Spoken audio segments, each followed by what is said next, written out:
Sir నమస్తే అండి. Pakistan India border మీద యుద్ధాలు జరుగుతున్నాయి. దాని గురించి మీరు ఏమనుకుంటున్నారు? ఒకసారి మీ అభిప్రాయం ఏంటి చెప్పగలుగుతారా? ఈ ఆపరేషన్ సింధూర్ అనేది ప్రపంచానికి ముఖ్యంగా పాకిస్తాన్కి, అమెరికాకి, చైనాకి కూడా భారతదేశం పవర్ ఏంటో, భారతదేశ శక్తి సామర్థ్యాలు ఏంటో ప్రపంచానికి చాటి చెప్పారు. మన సైనికులు కానివ్వండి, మన త్రివిధ దళాలు కూడా, మన నాయకత్వం మోడీ గారు కానీ, అమిత్ షా గారు కానివ్వండి, మన రక్షణ మంత్రి రాజ్నాథ్ గారు కానివ్వండి, ప్రపంచానికి మన శక్తి సామర్థ్యాలు తెలియజేశారండి. సార్ ఇప్పుడు ప్రెసెంట్ మన ఇండియా నుంచి ఇద్దరు లేడీస్ ఆర్మీలోకి ఎంటర్ అయ్యి యుద్ధాన్ని ముందుండి నడిపించారు. సో ప్రతి ఒక్క ఇంట్లో కూడా ఇలానే లేడీస్ అనేది ముందుకు రావాలని మీరు ఏమన్నా అభిప్రాయం చెప్తున్నారు? అంటే వస్తే బాగుంటుందా, లేకపోతే వంటింట్లో ఆడపిల్లలు అక్కడే ఉండాలి, వంట చేసుకుంటూ అట్లానే ఉంటే బాగుంటుంది అనుకుంటున్నారా? మనది కర్మభూమి అండి. మన ఇక్కడ ఆడవాళ్ళని వంటింట్లోనే చూసే పరిస్థితి కాదు.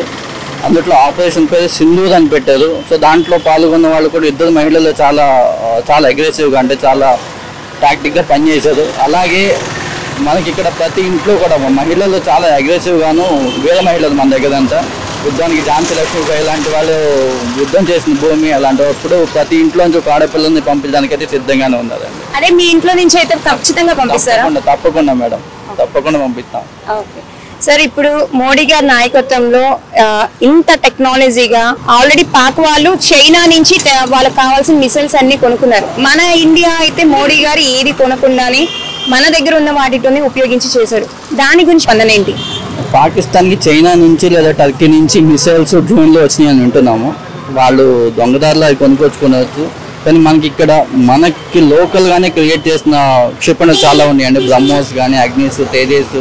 ఇప్పటివరకు ఇవన్నీ కూడా ఏది టెస్ట్లో ల్యాబ్లోనూ ఇలాంటి చోట్ల టెస్ట్ చేశారు, కానీ యుద్ధ భూమిలో టెస్ట్ చేయడం ఇదే ఫస్ట్ టైం. బ్రహ్మోస్ చాలా బాగా ఎఫెక్టివ్గా పనిచేసింది. అలాగే ఇది క్రియేట్ చేసిన, రూపకల్పన చేసిన మన సైంటిస్టులు అందరూ కూడా అందరం చూసిన చాలా గర్వంగా ఉందండి. ఈరోజు ప్రపంచానికి మన శక్తి ఏంటి, మన సైంటిస్టుల శక్తి ఏంటి అనేది కూడా ప్రపంచానికి తెలియజేశారు ఈ సందర్భంగా.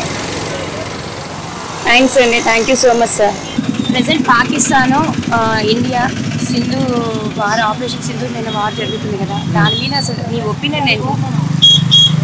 ఫస్ట్ ఆఫ్ ఆల్ ఏంటంటే వాళ్ళు పాకిస్తాన్ చేసుకున్న తప్పది. అండ్ వాళ్ళు ఫస్ట్ వాళ్ళ కంట్రీని చూసుకోవాలి, కానీ మన కంట్రీ మీద పడి పాకిస్తాన్ ఆక్యుపై చేయడం అది తప్పు. అలా మనం రివెంజ్ తీసుకోవడం అనేది వాళ్ళు చేసిన తప్పు, కాబట్టి మనం చేసేది కూడా తప్పులేదు. ఏంటంటే వాళ్ళు బిహేవ్ మార్చుకుంటే అందరూ మంచిగా ఉంటారని చెప్పి నా ఒపీనియన్. ప్రెసెంట్ మోడీ గారు ఆపరేషన్ సింధూర్ మీద వర్క్ చేస్తున్నారు, ఒపీనియన్ ఏంటి దాని గురించి? ఆయన దేనికే ఇండియా మంచి కోసం ఆలోచిస్తారు, కాబట్టి ఆయన దేని తప్పేమి ఉండదు. ఎందుకంటే ఇప్పుడు ఒక పక్క తప్పు జరుగుతుందని తెలుస్తుంది అందరికి. అప్పుడు ఆ తప్పును సరి చేయడానికి ఏం చేసినా తప్పలేదు కదా.